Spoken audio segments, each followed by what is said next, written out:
Hello friends, welcome to Bhagavathi life style. இன்றைக்கி ஒரு mutton biryani பண்ண போகிறோம். ஸோ அதுக்கு தேவையான ஸ்பைசஸ் தான் இதெல்லாம். அதுக்கடுத்து நம்ம வெங்காயம் எடுத்துக்கணும், 8 மீடியம் சைஸ் வெங்காயம். ஸோ இந்த ரேஷியோ தான் கரெக்டான ரேஷியோ நாங்கள் பண்ணுறது. ஸோ இந்த அளவுக்கு வெங்காயம் கொடுத்தா தான் நம்ம பிரியாணி டேஸ்ட் கொஞ்சம் நல்லா இருக்கும். 7 தக்காளி, 8 பச்சை மிளகாய், ஒரு கைப்பிடி புதினா, ஒரு கைப்பிடி கொத்தமல்லி, ஒரே ஒரு லெமன் எடுத்துக்கோங்க. உங்களுக்கு காரம் அதிகமாக இருக்குதுன்னு தோணுச்சுன்னா நீங்கள் 6 பச்சை மிளகாய் கூட எடுத்துக்கலாம். ஸோ நான் 8 எடுத்திருக்கேன், எனக்கு தேவைப்படும். இந்த மாதிரி ரேஷியோவில் போட்டிங்கன்னா உங்களுக்கு நல்லாவும் வரும், சூப்பராக இருக்கும். அந்த டேஸ்டெல்லாம் ரொம்ப நல்லா இருக்கும். நான் 1 கிலோ மட்டன் எடுத்திருக்கேன். 1 kilo mutton and 1 kilo basmati rice எடுத்திருக்கேன். ஸோ நம்ம ஸ்டார்ட் பண்ணுறதுக்கு முன்னாடியே பாஸ்மதி ரைஸை நம்ம ஊற போட்டுடணும். முதல்ல நம்ம பேன்லாம் வைக்கிறதுக்கு முன்னாடியே நம்ம பாஸ்மதி ரைஸை ஊற போட்டுடணும். ஸோ நல்லா ரைஸ் முங்குற அளவுக்கு நம்ம தண்ணி ஊற்றி ஊற போட்டுடணும். 2 டேபிள் ஸ்பூன் இஞ்சி பூண்டு விழுது, காரத்துக்கு மிளகாத்தூள், பிரியாணி மசாலா. ஸோ நான் சக்தி மிளகாத்தூளும் பிரியாணி மசாலாவும் எடுத்திருக்கேன். ஃபஸ்ட்டு பேன் வச்சுக்கோங்க. 200 ml நான் கடலெண்ணெய் யூஸ் பண்ணுறேன். உங்களுக்கு சன்ஃப்ளவர் ஆயில் யூஸ் பண்ணுறதுனா இருந்தால் கூட யூஸ் பண்ணிக்கோங்க. நான் கடலெண்ணெய் யூஸ் பண்ணுறேன், செக்கில் ஆட்டின கடலெண்ணெய். ஸோ 200 ml போதும் 1 கிலோ பிரியாணிக்கு. அண்ட் வெங்காயத்தை ஆட் பண்ணிக்கோங்க. நல்லா ஒரு கோல்டன் ப்ரௌன் கலர் வர வரைக்கும் நம்ம அதை வதக்கணும், அப்போ தான் நல்லா இருக்கும். ஸோ அந்த கோல்டன் ப்ரௌன் வர வரைக்கும் நம்ம வதக்கிட்டே இருந்தால் தான் அது நல்லா வருமே. இப்போ இஞ்சி பூண்டு விழுதும் அந்த ஸ்பைசஸையும் ஆட் பண்ணிக்கோங்க.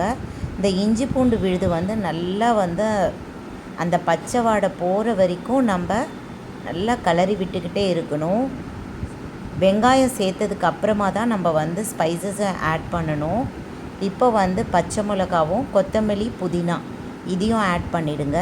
இதையும் நல்லா வதக்குங்க அந்த பச்சை வாடை போகிற வரைக்கும். ஸோ இதிலேருந்து ஒரு அரோமா வரும், எனக்கு ரொம்ப பிடிக்கும் அது. கொத்தமல்லி புதினா பச்சை மிளகா ஃபுல்லாக வதங்கும் போது ஒரு அருமையான வாசனை நம்மளுக்கு வரும், அது ரொம்ப நல்லா இருக்கும். ஸோ சூப்பராக இருக்கும். இந்த ஸ்டேஜ் தான் அந்த எண்ணெய் பிரிஞ்சு வரணும். முக்கியமாக இஞ்சி பூண்டு விழுது வாசனை போகணும், அந்த பச்சை வாடை கண்டிப்பாக போகணும். அது வரைக்கும் நம்ம வதக்கிட்டே இருக்கணும். இந்த ஸ்டேஜில் தக்காளியை நம்ம ஆட் பண்ணிக்கணும். நான் 7 தக்காளி சொன்னேன் இல்லைங்களா, அந்த 7 தக்காளியும் நல்லா அரிஞ்சிட்டு நல்லா ஆட் பண்ணிக்கோங்க. ஸோ அது கூடவே உப்பு சேர்த்துக்கோங்க. நான் கல் உப்பு தான் சேர்த்துப்பேன், எப்பவுமே சமையலுக்கு நான் கல் உப்பு தான் எடுத்துப்பேன். ஸோ கல் உப்பு சேர்த்துக்கோங்க. நல்ல டேஸ்ட் எனக்கு கொஞ்சம் நல்லா வர மாதிரி ஒரு ஃபீல் இருக்குது. ஸோ அதனால தான் நான் கல் உப்பு யூஸ் பண்ணுறேன். அதுக்கு அடுத்து மட்டனையும் நம்ம ஆட் பண்ணிப்போம். ஸோ மட்டனை நம்ம ஆட் பண்ணிவிட்டு நல்லா வதக்கி அந்த எண்ணெய் பிரிஞ்சு மேலே வர வரைக்கும் நம்ம வதக்கிட்டே இருக்கணும். ஸோ என்னோடய சேனலை நிறைய பேர் பார்க்குறீங்க, சப்ஸ்கிரைப் பண்ணி என்னை மோட்டிவேட் பண்ணுங்கள். அப்போ தான் எனக்குமே கொஞ்சம் ஒரு எந்துவாக இருக்கும், சந்தோஷமாக இருக்கும். இன்னும் நிறைய வீடியோ போடணுன்ற ஆசையும் நிறைய வரும். அண்ட் இந்த அளவுக்கு நம்ம வதக்கிட்டே இருக்கணும். அப்படியே லைக் அண்ட் ஷேரும் பண்ணிங்கன்னா எனக்கு ரொம்ப மோட்டிவேட்டாக இருக்கும். ஸோ இந்த ஸ்டேஜில் உப்பெல்லாம் செக் பண்ணிக்கோங்க. அதுக்கு அடுத்தது 1 டேபிள் ஸ்பூன் சில்லி பவுடர், நம்ம வெறும் சில்லி பவுடர் அதை ஆட் பண்ணிக்கோங்க. 1 டேபிள் ஸ்பூன் போதும். இந்த 1 கிலோ மட்டன் பிரியாணிக்கு ஒரே ஒரு டேபிள் ஸ்பூன் சில்லி பவுடர் போதும். இதுதான் ரேஷியோ அதுக்கு. இதை நல்லா ஆட் பண்ணி நல்லா கலரி விடுங்க, எல்லாத்துலேயுமே சேர்ந்துடணும். இப்போ பிரியாணி மசாலா அந்த முழு பேக்கெட்டையும் நான் ஆட் பண்ணுறேன்.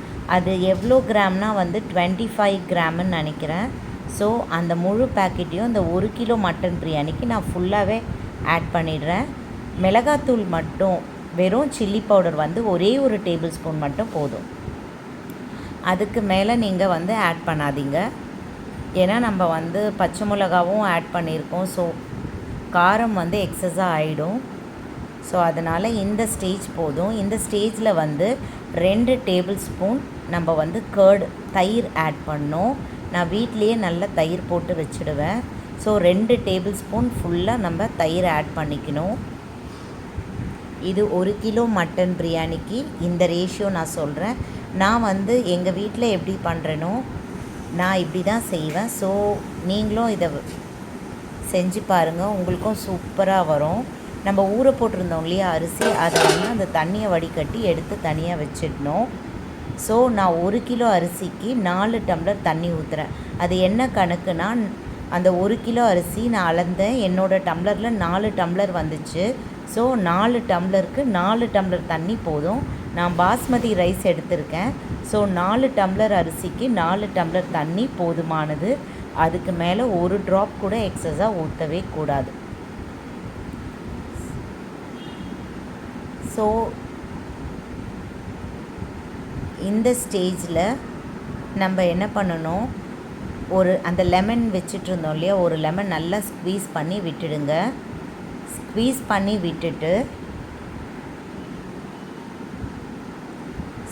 பண்ணி விட்டுடுங்க. லெமனை நல்லா நம்ம சேர்த்துட்டு நல்ல ஒரு கலருங்க. அப்போ தான் வந்து எல்லா இடத்துலையும் அது மிக்ஸ் ஆகும். லெமன் மிக்ஸ் ஆன உடனே நம்ம அரிசி வச்சுருக்கோம் இல்லைங்களா, ஊற போட்டிருந்த அரிசியை வடிகட்டி வச்சுருந்தோம் இல்லைங்களா, அந்த அரிசியை இதில் சேர்த்துக்கணும். எனக்கு வந்து பேன் வந்து சின்னதாக இருந்ததுனால நான் பெரிய குக்கரில் இதை ஷிஃப்ட் பண்ணிக்கினேன். ஸோ அதனால் என்னால் எடுக்க முடியல. ஸோ பாருங்கள், அரிசியும் சேர்த்துக்கிட்டேன். அரிசி நல்லா சேர்த்த உடனே இந்த பதத்தில் வரணும். அரிசி நல்லா மேலே வெந்து ஒரு பாதி வெந்து நல்லா வந்துடணும். அப்போது அந்த ஸ்டேஜில் நம்ம வெயிட் போட்டுட்டு ஒரு 20 நிமிஷம் சிம்லேயே வச்சிடணும்.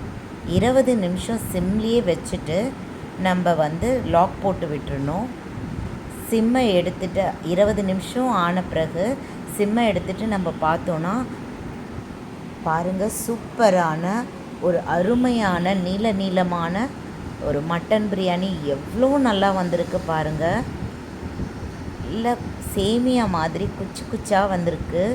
கொஞ்சம் கூட அரிசி உடையவே காணோம். சூப்பராக வந்திருக்கு. கறியுமே நல்லா வெந்திருக்கு.